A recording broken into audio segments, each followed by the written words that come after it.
Every wave of tech has generated more jobs than have been lost. But there is a quite deep need to reskill at a population level. Only around 30% of the skills we have now will be fit for purpose by 2030. Who is Nicola Hodson? She's a businesswoman. She's a polymath. She loves working with interesting people, interesting things across a whole range of topics. You're the chair of IBM for UK and Ireland, so in a very prominent leadership position. A lot of my career has been around transforming businesses. I learned a few years ago the importance of coaching, and in a sales environment, by the way, it gives 5x better results if your managers are coaching people rather than telling them what to do. There's an element of how do you help people get better. In your line of work now, there's so much change in the world of tech, particularly with AI. So I think what it certainly means is we all need to be able to use AI in whatever form it comes to us. The fact that you are a role model in business and all this knowledge, and you love that mentoring and that coaching element, what advice would you give to someone coming through?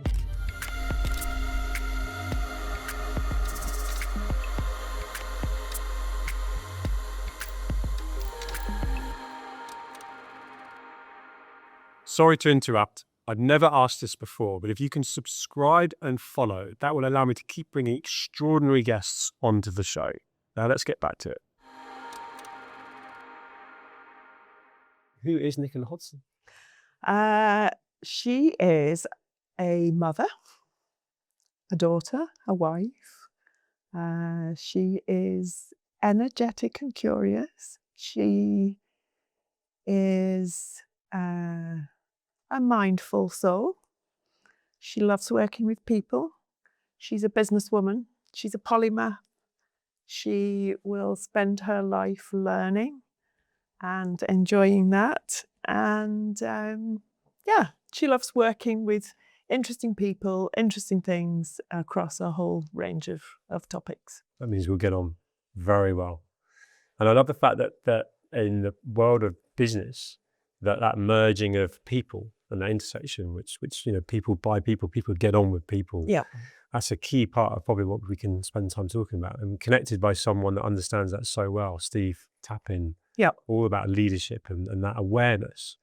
And so I would love to take that back to a younger version of you that has gone into business to achieve some huge success, if you like. I'd love to know the kind of who and why influences there. So I grew up in Cheshire. I came from a very big family. My dad was one of 10. My mother was one of 5. So I had loads and loads of cousins. Christmases must have been great. Christmas was bonkers. My grandma's house was bonkers. My father taught me to read and write and draw before I went to school. And so it was really interesting for me. I already felt comfortable with learning when I got into the classroom. And that love of learning has persisted throughout my entire life. So, but I grew up with one sister, and we had a fun childhood. My family's very active. My father was a rugby player, so I spent a lot of time either on his shoulders or at the side of a rugby pitch. I still love the smell of deep heat. Just takes me right back there.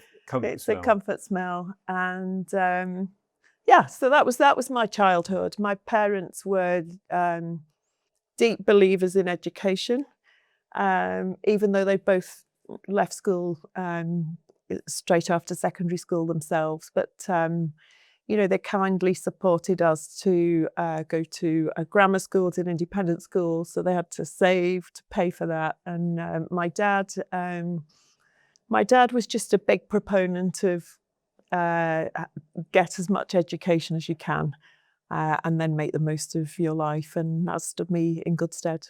So, I use the term always learning a lot. I'd say that's a why behind these conversations, is like you never stop learning, right? And if you in any way think that you know enough, then something's got lost along the way. Because then you need to change. Yes, exactly. Lack of self-awareness. Once you stopped learning. Yeah. Yes. And I think we were talking off camera about the importance of curiosity. Yes. And I want to understand, because in your line of work now, there's so much change, the world of tech. Mm-hmm. particularly with AI. And I'm just interested to know that kind of element of mixing business to be at the cutting edge of trying to be innovative and thinking ahead, but also just genuinely enjoying and stress testing both in business, but also understanding it all. Where do you sit with that? It's really interesting. So one of the things I used to do with my dad, they bought an encyclopedia, which I'm dating myself big time, but one of the there was a cross-sectional picture of Concorde, and Concorde, we lived on one of the flight paths of Concorde when it was going over to the US, and so we could watch Concorde every day, and it came at the same time. And I absolutely loved it because it just absolutely fascinated me. And so I trained in materials engineering, and then I did a research degree, which was about 50-50 coding and materials engineering. I did it with the automotive industry. And I kind of just love, how do things work? Why do they work? How can you make them better? And I see all of that as sort of, how do you solve a problem? And I was in an engineering industry. I worked in the nuclear industry for the first part of my career, which I loved, weirdly. And it's great to see that resurging now. But I moved into tech. It's much faster paced. Nuclear industry used to plan over 20 years. Tech, you're lucky if you can plan more than a year ahead. It moves so quickly. So it's quite a natural space for me. I enjoy it. Obviously, the tech is underpinned at a deep level by materials science, materials engineering anyway. But I love the pace. I love the innovation. I love the possibility. And it's that keeps me alive in terms of learning. Lit up when you're talking about that. And in the last, certainly, gosh, you more than me would know, but for me, AI has become prominent in the last, say, 3-4 years. Mm-hmm. And I'm using it now. I'm using it in how I go about various things. And I probably use it more than Google now. If I want to know something, I'll find I'm sort of plugging into AI. And that's shifting so many things. And I know particularly in the kind of venture capitalist space and investment space, people I'm speaking to, that it's really difficult now to value a company. It's difficult to plan. You said 4 years, let alone a year, because there's almost this fear of well, actually, the whole landscape could change. And are you experiencing that in your business interests? I think there's that concern is there. There's a sort of, wow, it's going to change everything and all the jobs are going to disappear. And then juxtaposed with some reality of big organizations have complex array of systems, and it takes time to drive change in those organizations. Doesn't mean you shouldn't start, but it also doesn't mean it's going to be done in 6 months, 12 months. It takes time. And you've got to make sure that you're secure and you're looking after people's data, etc. So the possibilities are really exciting. The volatility's a bit wild, but there are ways of improving businesses that take a lot of the repetitive work out for people. So in the way you use it, it's probably saving you hours of research time that you otherwise would have been sat at your laptop or on your phone doing. It doesn't make you redundant or change the nature of your job, only for the better. So the vast majority of roles will be enhanced, I think. Some more repetitive roles will change or morph into something else, or maybe not be there. Every wave of tech has generated more jobs than have been lost. Now, there is literature. You can go either side of that spectrum of what does it mean for jobs. I think what it certainly means is we all need to be able to use AI in whatever form it comes to us for the right purposes. We all need to be able to keep reskilling ourselves, because that's just the nature of work these days. And, as leaders, we have to help our employees and our organizations to sort of build those learning muscles and create the space for people to develop themselves. So it's a more of an acceleration of what was already there. Yeah. But there is a quite deep need to reskill at a population level. The World Economic Forum did some data maybe a year ago, and it reckoned significant percentages, like only around 30% of the skills we have now will be fit for purpose by 2030. And so that is a big reskilling job. There's an organisation which we work with called TIHAR, and they did some data as well. And they reckon that 43 million people in the UK would need to be reskilled. So it's not a small number, right? It's not a small number, and it starts at school and it ends when we end. And that makes it so relevant to all of us, right? You cannot totally ignore relevant. it. There are people that are a little bit like, I don't need AI, I don't want AI. Yeah. But actually, you can't ignore that, because you could be left high and dry if you are in any way not using it, not embracing Correct. it, not knowing how to use it. But it's there in many helpful ways, isn't it? Customer service bots and things that actually sometimes the service experience is a lot better. And so people are generally very accepting of using AI, even accepting, and that's in the UK as well, even accepting that they will give their bank details to complete transactions using AI. So I think the possibilities are real and here and now, and most people one way or another will use AI every day. Yeah, feels like it.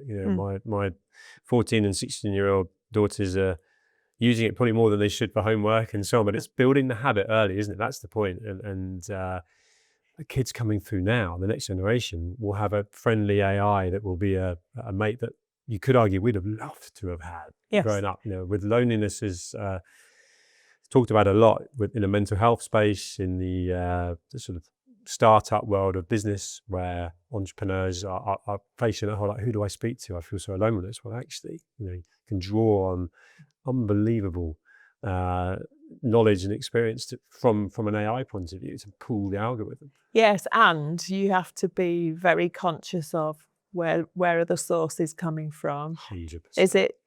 Is it correct? The data's not always correct. No. If you've asked for some data and then you go back and say, "You sure these data are correct?" you probably get the answer back a lot of the time, no. Yeah. And it's so knowing that you've got to push and probe. Yes. And it's giving you the next probabilistic answer, and so it doesn't mean it's always correct. So I think kids learning how to use the tools, but also how to use their human intelligence to know which parts of what they're reading are more valid than others. No, it's a really good shout. The source is super important. I'd love to bring leadership into the conversation at this point, because learning from a leadership point of view, and I think we haven't said it whilst we've been talking in this environment, you're the chair of IBM for UK and Ireland, so in a very prominent leadership position. And I'd love to open up your kind of thoughts on the key values that you ultimately champion in leadership. I think ultimately as a leader, you've got to be very self-aware and very tapped into what are your values and how do you bring those to bear in a leadership context, and how do you knit them together with the values of the companies you might work for, and then how do you stay true to those values when things get tough, because that's when it really matters. And so amongst my values, I'm really big on family and nurture, and I'm really big on courage and grit and trust. And so that for me is gives me a sort of inner core as to how do I bring that to my work.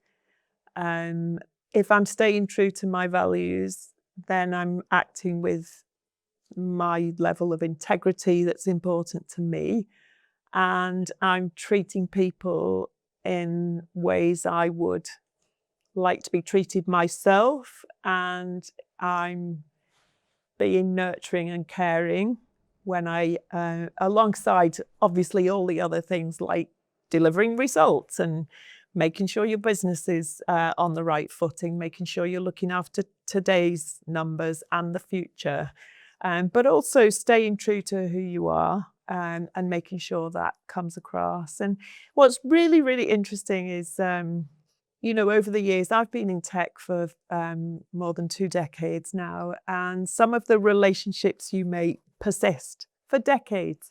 And the ones I'm most proud of are where it's a customer relationship, where you might have helped someone out in a difficult situation and you maintain a friendship for decades. And that feels really special, actually.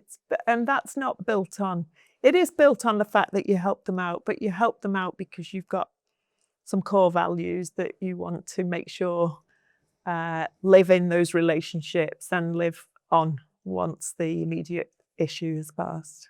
I love that. There's empathy there, and trust, which you said, and for that relationship that you're smiling, you're probably thinking of a specific relationship where something you did 20 years ago, and there's still a business relationship, and you're friends.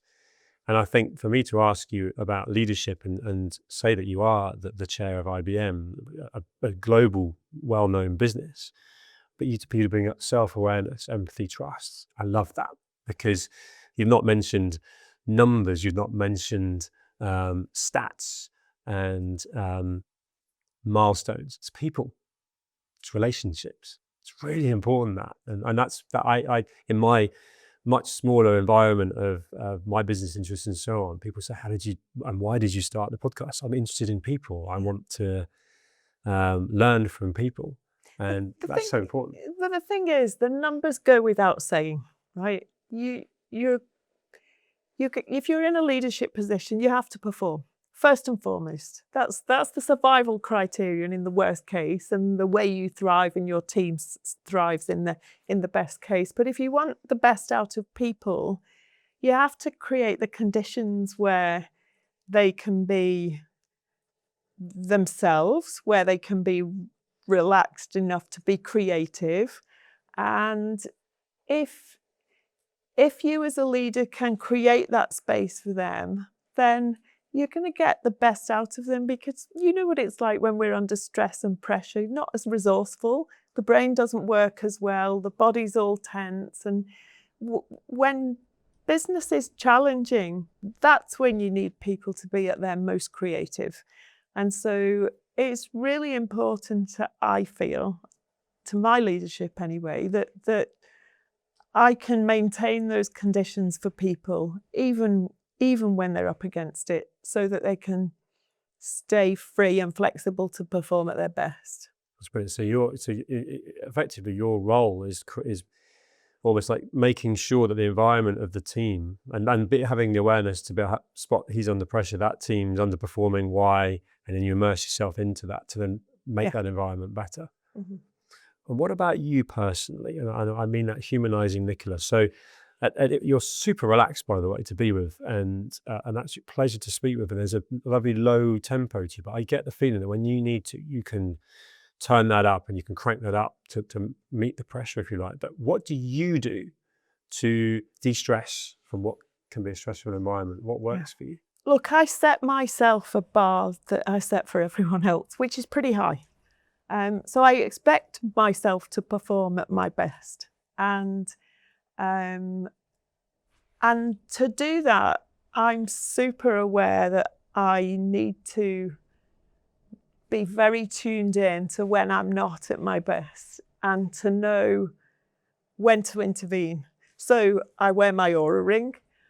I check in on just basics, right? Am I getting enough sleep? Am I taking enough exercise? Is there anything I should be aware of that's making me less alert? All of that's really important. So I'm very big on exercise. I like to be outdoors. I run, I swim, I do a lot of walking, I ski, I play tennis, all of those things that sort of have you immersed in something that isn't your day job, helps the mind to relax and freewheel. And it's important to get the mind into freewheeling mode. And it can be tough, right? If you're full-time, you're working every day, sometimes breakfast, sometimes dinner. Creating the space and the time for that's really important. I do yoga, which helps with the mind-body connection. I do jigsaws, which just have to immerse in something that's not reading books or or focusing on work papers or staring at a laptop. I do Lego. And then It's back to the engineering in you yeah, as well. and then I really enjoy time with my family. They keep me very grounded. I'm the butt of all the banter, and it just makes me laugh so much that that's sort of my happy place where I can just de-stress. Really, but I put a lot of time into that. It's clearly a priority for you. There's a discipline there. And it's great as well that you've shared so many different interests there. I really appreciate you doing that. But the role by default, there's only so many hours in a day, right? Yep. So there's a lot that's said in countless success books and podcasts about successful people getting up really early in the morning and running a marathon, reading a book and meditating before 8:30 in the morning. Where do you sit with that? Are you a morning person? Do you try and, because there's a lot you've got to fit in, do you try and get that morning owned? I am a morning person, but I don't run a marathon before breakfast. Before lunch? Not every day. I do my yoga early in the morning. What's early? 6:30, 6:45. It's an hour, it's done. Sometimes I'll swim early, or if I'm fit, I'll go for a run early. Not every day. I'm often doing breakfast meetings, so there isn't time to sort of squeeze that in beforehand. So I squeeze in my exercise where I can. I do make sure I get it. So I might go for, if I've not managed anything all day, I might get home at 9 and go for a walk. And I quite enjoy that. Yeah. It's dark, it's decent weather, it's quite nice to walk around and now listen to a podcast or something. Yeah. And then I'm moving. I'm switching off, but I'm also getting some exercise. I appreciate that. I mentioned the word success, and we can attribute to a number of different aspects of your career, and what you're doing right now is successful. Sitting here now with kind of maturity, perspective, and looking back, how do you define success? It's about your life in the round, and I think that's got to feel like I'm happy. I'm surrounded by energetic and happy people. My family's doing well. I'm succeeding whatever I'm doing that day and in that period, my job, generally speaking. And that I'm finding ways where I can give something back. So I've got some kind of reward equation in there as well. And, you know, as you go through life, it's really important to be healthy as well as all of that. And I mean healthy in mind and body. And so putting all of that into a package is the way I think of success. And so every year I draw myself a mind map and it's got all of those facets, and that's how I define my year. That's what I want to achieve in the year. And it's pretty holistic. And that's really visual as well. It's very so visual. You put that out there, you draw it out so that you can see it and you've physically written it. Yep. I like that. I do it with coloured pens, and that's my one-pager. I really like that. You mentioned giving back. We've only met for the first time today, but I feel like there's a part of you that loves mentoring. And I want to call you out as a role model here in the context of not just being a business leader and the chair of IBM, but the fact that we're seeing it more and more now, which is great, but more and more female C-suite and chair leadership roles being occupied by women. But 20 years ago, that was very much in the minority. So the graph's going in the right direction, but to call you a role model for aspiring female entrepreneurs, female aspirational businesswomen coming through, how much do you see yourself as a role model, and what do you do to try and in any way encourage more women to come through in business? I think the point around mentoring and coaching is really important. The part of the way I succeed myself is to have a pit crew. And my pit crew is pretty wide and varied. My yoga teacher's in there. I have a business coach. I have a couple of mentors. Maybe don't see them very often. Some come in, some come out. I have someone who helps me. I have my office team. I have my husband and my family. You know, so it's a pretty big crew. And I don't mind asking for help when I need it. And so that's one of the things I hope to pass on to other people is sort of how do you build that support network around you so that you can be the driver of the car and you can come into the pit when you need to. You've got all of that crew around you to support you because you're working at full throttle really a like lot that. of the time in those roles. So that's part of what I hope to pass on. I do a lot of mentoring. Most importantly, I do a lot of coaching. And I did a big piece of work. A lot of my career has been around transforming businesses. And I learned a few years ago the importance of coaching. And in a sales environment, by the way, it gives 5x better results if your managers are coaching people rather than telling them what to do or inspecting what they're doing or, maintaining a traditional manager-employee relationship. There's a nurturing element to that, right? There's an element of how do you help people get better and how do you ask the right open questions that they think for themselves.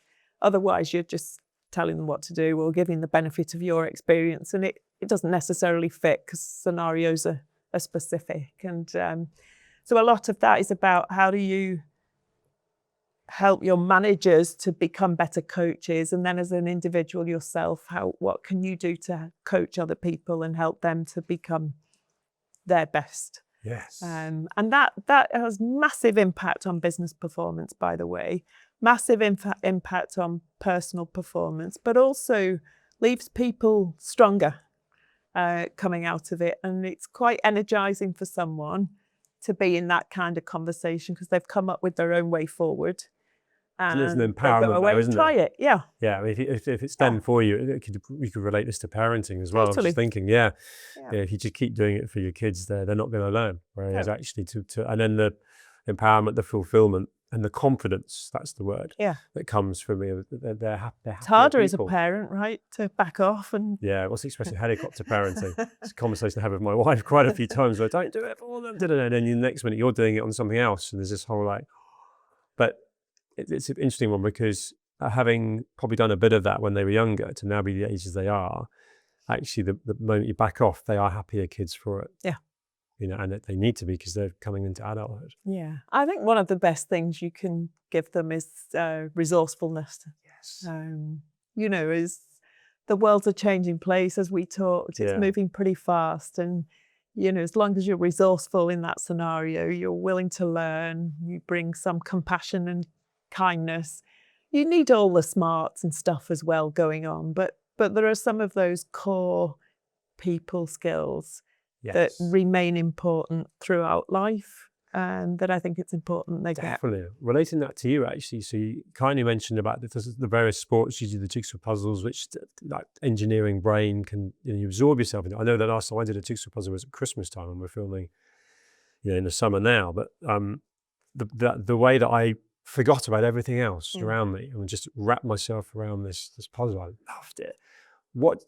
To de-stress away from busy work and the fact that there's, of course, the fulfillment from sport, the goals, the sort of challenges that come with that, but just outside of that, reading, other interests. I want to know where that goes. Where does Nicola get stimulation? I love cooking. Okay. I love it. Just the creativity of it. I've got books in every room of my house, piles of them everywhere. So I read a lot. Any particular genre, or is that how you get your information? You've got cooking books in the kitchen, you've got fiction here, I've got all sorts of books. I got some business books, I got novels. I pretty much read anything. I enjoy the relative, I guess in the last 5 years, there have been some quite well written books about business that are written more like a novel. So they're quite exciting, and you want to read into the next chapter and see what happens. I quite like those, but I'll read all sorts, and I'm very rarely without a book and a Kindle, very rarely. And then I have a motorbike. You can only go on that when you are 100% focused. And so that's also pretty good. All of those things are good. It just, your mind needs to be focused on that one activity. Yeah. And that's really important because everything else has to fall away. Gosh, I had never pictured Nicola on a motorbike. That's brilliant. I love this. This is the bit I love. Is the whole like you have a whatever that idea might be of the chair of IBM, and then you going out for a ride on a Sunday morning, whatever it might be. Just and go freedom, isn't it? It's freedom. It's adrenaline. It's pace, and you see all the beauty of the world around you. And the focus I find is really good. Conscious of time, and I want to sort of almost go reflective with the perspective maturity you've got now, and the fact that you are a role model in business and all this knowledge, and you love that mentoring and that coaching element. What advice would you give to someone coming through? Number one, it doesn't matter where you start. I know a lot of young folk feel anxious about what's my first thing, my first job. I started in the nuclear industry. I worked as a checkout girl years ago. You know, you do all sorts of different roles. Your path takes you in the right direction. So it's important to have a sense of direction, but it really doesn't matter where you start. And just starting somewhere, figuring out which bits of it you enjoy, which bits you don't, and moving with your energy, I think is really important. The second is, I've been blessed with some outstanding leaders through my career, and I've taken something from each of them. And I think you have to choose the right boss and be at choice in choosing the right boss, because if that's not right, by the way, Gallup poll, I think for 40 years or more, has been saying that 70% of people leave a bad manager, poor manager. So there's a pretty good indicator of why people move on. So choosing the right boss is really, really, really important. It's a lot of your life is in the working day. Stay learning. We talked about that. Just make sure you're curious and you're learning new stuff, and be broad about what you learn. You never know. I've worked on boards in different sectors. What you learn in one sector, you can bring across to another, and it might be in a slightly different way, but you know, just being broadly read, broadly understood, having hobbies, getting involved in life. Pigeonholing into a niche. Because you're much more useful in your roles at work if you've got a broader perspective. So those would be the things. And there are so many people who tell you what you can't do. I don't know, especially as a young woman.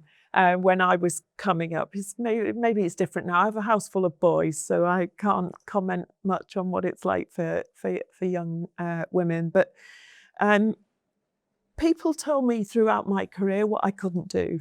And I think it's really important just in your core to have a sense of who you are and what you believe you can do, and to do it anyway. And just let it all wash. It's not helpful. It's not a good narrative to take on. It's really important just to reference inside yourself as to who you are and what you can do, what you want to do, and set out for it. Love that. Self-belief, back yourself, give it a go. Self-belief. And when you're a leader, by the way, your organisation's relying on you for that belief. So it's really important it's coming from the inside and you're bringing your energy and optimism to it. So that I think is quite. I think I wish I'd known that when I was 21. That's exactly why I asked you. Yeah. And actually, I've got one other question that's just a bit more specific, which is possibly a bit of a harsh question because it goes against what you're saying about trying lots of different things. But if you were now, with this knowledge and perspective you have, looking at specifically the tech advancements and innovation we are in right now, what would you go into? Which sector would you go into? Look, the tech is going to affect every sector. So I'm naturally drawn to things that are moving quite fast. So it sort of depends on your MO, really. I think you can get, everything looks either exciting or boring from the outside. And once you're in it, you think, oh, okay, here's how I could do that better, or here's how I could change something, or here's how I could develop. So I think go to where your energy takes you. Tech is a great place to be, by the way, but every sector needs to adopt tech. And so if you go into another sector, like you said, your kids will be AI savvy going into the workplace. They can bring that to the workplace. I think it's important to find a place where you've got the space to bring different stuff, do things differently, be valued, have a great boss. The sector stuff will take care of itself, but you just start with something that feels attractive to you. Yeah, well, you're bringing an interest into it at that point, and dare I say, a purpose. Yeah. Good place to start. It's a really good place to start. Yeah. As a leader, I'd love to know how you get the best out of your team. My first job as a leader is to meet with each person one-on-one and figure out who are they.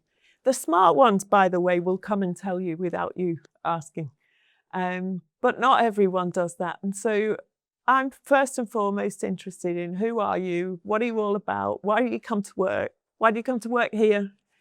And how can I help you to be successful? And I think it's really important at a human level that you bring that humanity into the workplace, and that if you're going to help people be at their best, you have to know a little bit about them. You have to know that that person's partner's not well, or that person's coming to work because they've got a sick child that they're trying to support, or that person, it's really important for that person that they earn a certain amount for reasons that are for them. Or it's really important to that person that they've got the opportunity to give back and mentor people. So I spend quite a bit of time figuring out who are people, what are they all about, where's their career trajectory going, and how can I help them?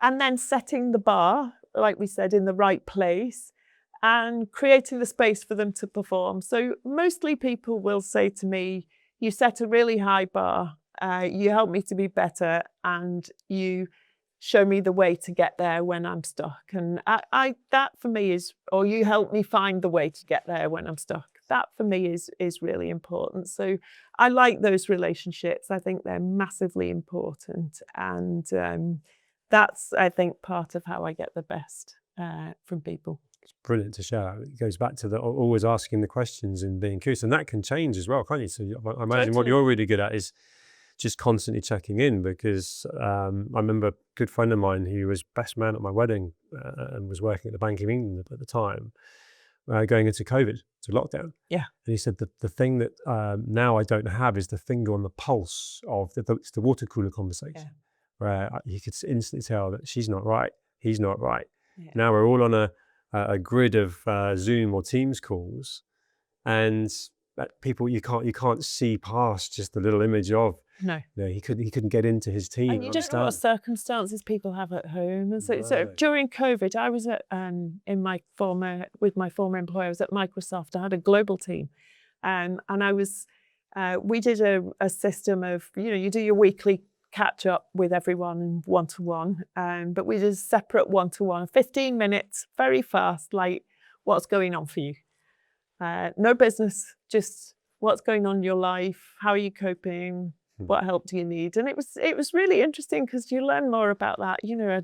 One of my team had parents who'd been involved in a hurricane, and they were trying to help the parents out alongside the work environment. So you learn a lot about people, I think, if you pay a bit of attention to their life and the person as a whole. Yeah. And not only do you, I know, of course, that's the mechanics of the output.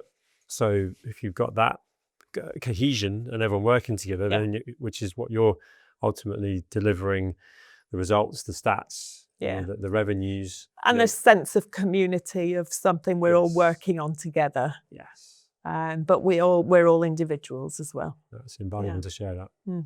As the chair of IBM, IBM's like huge reputation, global company, and I'd love to know that kind of element of what you were bringing to IBM, and dare I say, those that chose you were expecting from you. It's interesting. You never can tell from the outside what you're taking on, but the company, and it's the same in different jobs when you make the move. So when I came to this role, I was on a couple of external boards.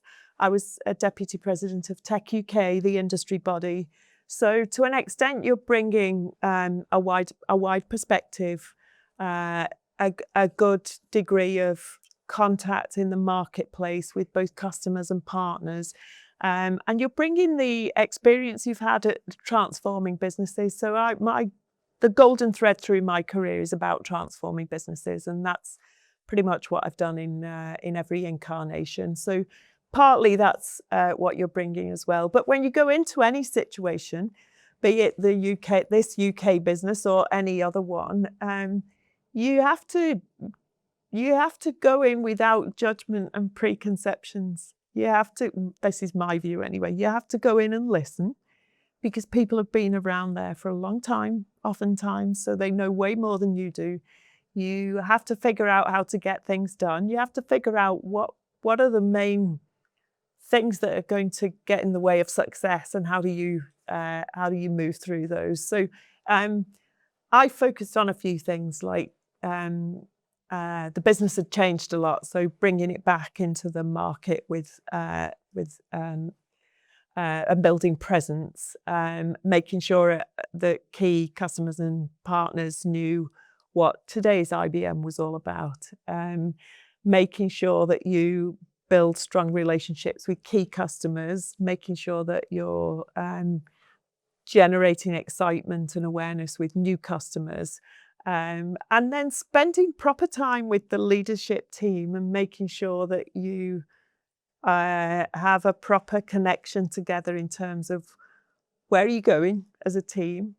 Do you believe you can get there, and how do you build that belief? And then what are the small number of things you're going to focus on that get you there?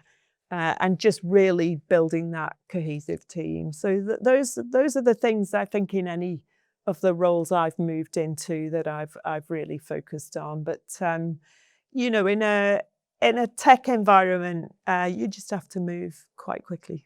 What would you say has been the best piece of advice you've ever been given? I'm going to give you two answers, okay? One's from early in my career, and I worked for a brilliant guy who was communicating about a massive change program, and you know, some roles were going to disappear. There was quite a lot of change to the way people worked, etc. And I was working in support of him, and I asked him, why did you do that? Why did you explain it that way? Which was brilliant, because it was incredible coaching. But he explained what was happening to people in layman's language. He was an incredibly clever guy, by the way, probably the most erudite person I've ever worked with. But it really taught me the importance of being able to explain things in layman's terms, in ways that people can actually understand, and the power of using stories. So it's incredible. I've carried it with me throughout my life. We did a presentation. We were doing a big strategy project, and we stood up. We had acetates at the time, and we put up this slide, and it was a consulting slide working with one of the big consulting firms. And it said something like, what constitutes shareholder value in the first arrow? And the rest was similarly management speak. And he got to the second box on the chart in presenting it, and there was an absolute uproar. Someone jumped up at the back with 300 engineers in the room, senior management, and someone jumped up at the back and said, what is all of this? It's just management speak. We are the people who are going to have to go to the sites and explain this to normal people. So it's just not going to wash. Anyway, it was quite confronting when you stood presenting. So fair play, he stopped the session, he brought forward the coffee break, and we sat down and we rewrote the chart, and we scribbled it all down with a pen, like what businesses, how do we make money, what businesses are we in, just in really simple language. And we put it up, and there was a standing ovation. And it was just a really nice lesson of speak in ways people can understand, otherwise you didn't really communicate. So that was amazing. And then I had the pleasure of working for Microsoft for a long time, and I worked with some incredible leaders, CEOs, etc. But I'm always struck by the passion of Steve Ballmer. It was a thing to behold, just enormous, enormous passion and energy, and the way it created followership. Leaders do that in different ways, but he had a really unique way of bringing that to the table, and I'm sure folk can look it up on YouTube. But it was incredible to be part of. Yeah, you lit up when you said that. Yeah, that's inspiring. Absolutely incredible. Yeah. Brilliant.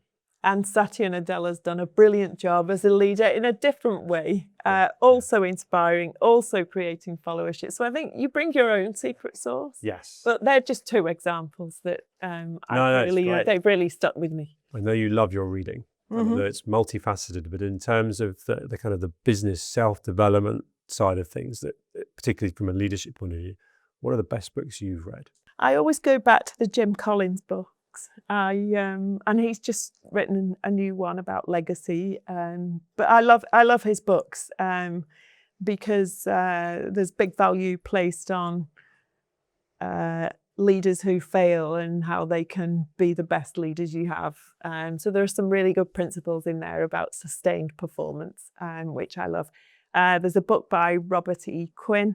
There's a chapter, it stuck with me for my whole life. There's a chapter called Slow Death, which is really quite confronting, but because I've spent a lot of my time in transformation, it talks about how do you know when an organization's in terminal decline, and how do you know when you're part of the problem.